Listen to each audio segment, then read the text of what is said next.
Hi, I'm Emily Rigden, and the research I participated in looked at the effects of fatigue on the hamstring-quadricep ratio and neuromuscular activation during close kinetic chain exercises. Females have a 2 to 8 times increased risk for ACL injuries. This may be due to the hamstring-quadricep ratio, which is predictive of knee overloads and athletic injuries. Females demonstrate an increased coactivation of the quadriceps relative to the hamstrings, causing a reduced HQ ratio and increased tensile force placed on the ACL. Closed kinetic chain exercises can be used in training programs to prevent ACL injuries. However, many ACL injuries occur during CKC activity due to the increased control needed to stabilize the knee.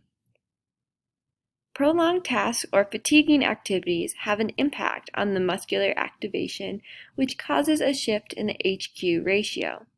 To my knowledge, this is the first study to investigate the effects of neuromuscular fatigue on the HQ ratio during CKC exercise. The purpose of this study was to examine the effects of fatigue on the hamstring-quadricep ratio and motor unit recruitment during closed kinetic chain exercises. 20 participants were recruited, 10 males and 10 females between the ages of 18 and 30 years old, and recreationally active individuals. The participants' physical working capacity fatigue threshold, or PWCFT, was previously determined. The participants spiked at 110% of their PWCFT until exhaustion. This time was measured as the time to exhaustion, or TTE. Before and after the TTE, the participants performed 3 CKC exercises, including the front lunge, FL, side lunge, SL, and single leg squat, SLSQ. The results were analyzed in SPSS using mixed design repeated measures ANOVA. There was a main effect of time for the HQ ratio and VL during all 3 CKC exercises.